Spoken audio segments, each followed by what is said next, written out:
Hi, I'm Nate Hinerman, Dean of Undergraduate Programs here at Golden Gate University, sitting here with Fred Sroka, the Dean of Tax and Accounting.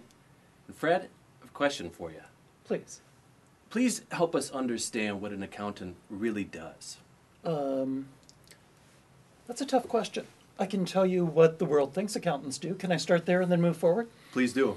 Great. So I think accountants are usually defined as people who know the cost of everything and the value of nothing.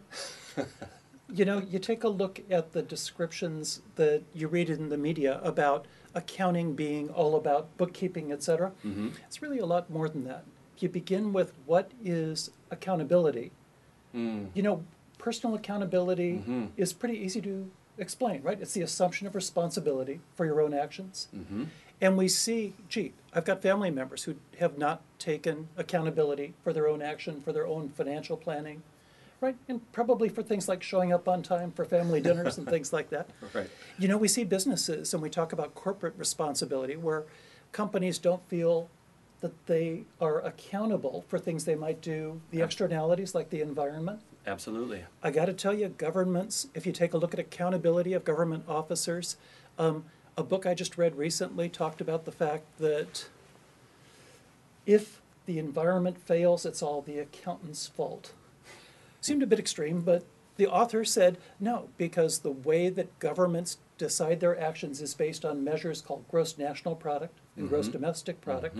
Neither of those take into account the depreciation that we're imposing on our natural resources or the wear and tear on the environment. I see. So when you ask what accounting is, the answer is it's kind of the language of business. It's a way of measuring where any organization, where any person is at and where they're going. Think of it as Google Maps for business. So Fred, what does it take to become a CPA? You know, learning accounting is relatively straightforward. I teach accounting to lawyers, and probably in 10 hours you can learn the basics, what we call debits and credits, the language of accounting. To actually become a certified public accountant, that's a lot more complex. The requirements keep getting harder and harder. Boy, now you need 150 hours of college education. That's really a year of graduate education beyond your bachelor's degree. It is. You need either, at least in California, you need either a master's in accountancy, a master's of science in accountancy, or a master's of science in taxation. So there are strong educational requirements. We see a lot of accountants not go forward for that and have great careers. If you take a look at the CPA review courses, boy, on Google, there's so many of them, and they all say if you can push through and get that CPA, your career earnings go up by at least another $1 million over what you would have earned otherwise. Wow. I haven't tested the numbers, but it sounds pretty nice. Fred, would you say that it's a lot of work to become a CPA? Yeah. I think because I was a partner in a big firm, we called it a labor of love. I think most of our staff felt like, no, they didn't love that much labor. You know, Nate, I would say that any discipline that I've seen where people are really proud of what they're doing, where they're able to create something unique, and this goes to if you want to be a great tennis player, this goes to if you want to be a physician, if you want to be a great lawyer, really any sports activity, any music activity. Yeah. I played guitar when I was younger, but I got to tell you, I never put in the hours necessary. Maybe the fact that I was tone deaf hurt a little bit. But I'd say accounting is a discipline like any other.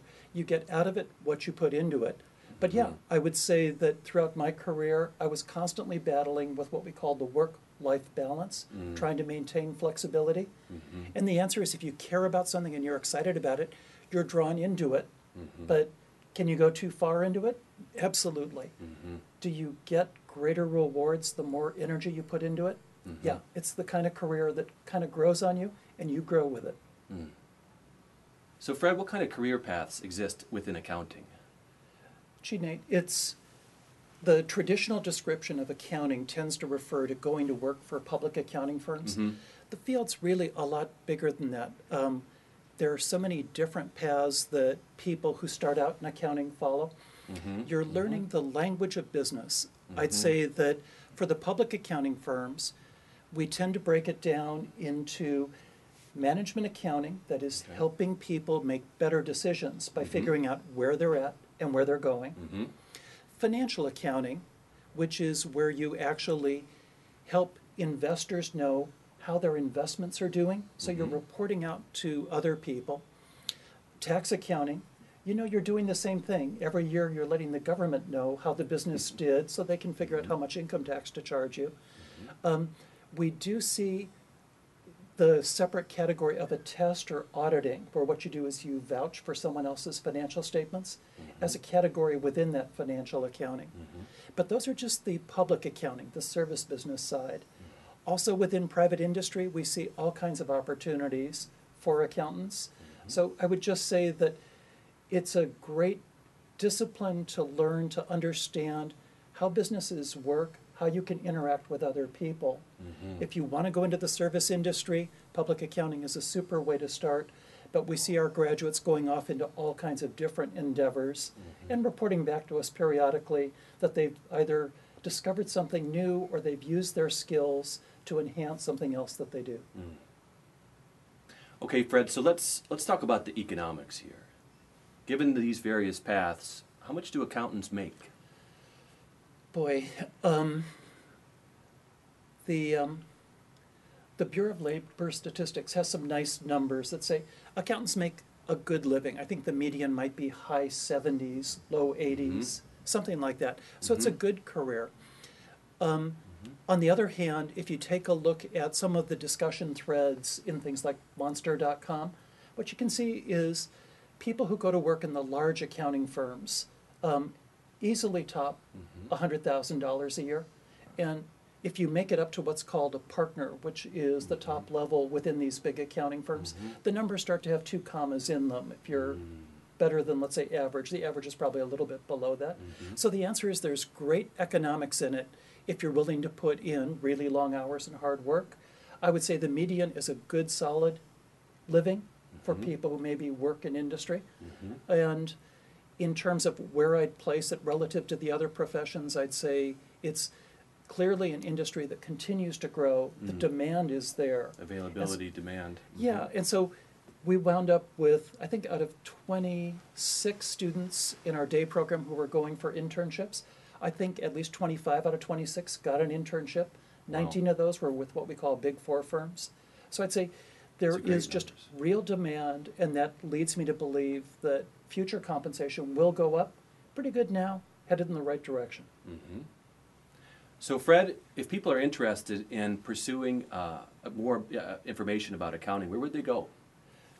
I mean, they're more than welcome to call me, Nate, but I'd say depends on the level they're trying to enter. If people want to understand the graduate programs, whether that's accounting or tax, call my office. It's a great idea. To the extent that people are looking at career paths and they haven't finished their bachelor's degree yet, I would have guessed that the best person to call would be you. Yes. And then if you see an opportunity to incorporate my school in the conversation, to get me in the conversation, gee, all the accounting courses that you have in undergrad right now, you're my boss with respect to those, right? I provide you with the instructor. That's right. Wonderful. So I would say probably the best person to call, the first port of call, would be your office. That's right. And our advisors work collaboratively with your folks as well in the graduate school in trying to help folks identify the best curriculum for them in their path. We obviously have a Bachelor of Science with a core concentration in accounting, which serves as a wonderful feeder to your master's programs in accounting, does it not? Exactly. That's what we want to do, is be able to say, now that California has said you need that 5th year, we want to make sure that it's seamless for students coming through. That's right. So all of the rich, robust possibilities that exist within this career path, the questions of meaning and value and relationship that this profession gives rise to, the language of business, this is a real important opportunity, I think, that we have at Golden Gate, something that we've done, curriculum that we've done very well over the years. And so we're excited to offer this to you if you're interested.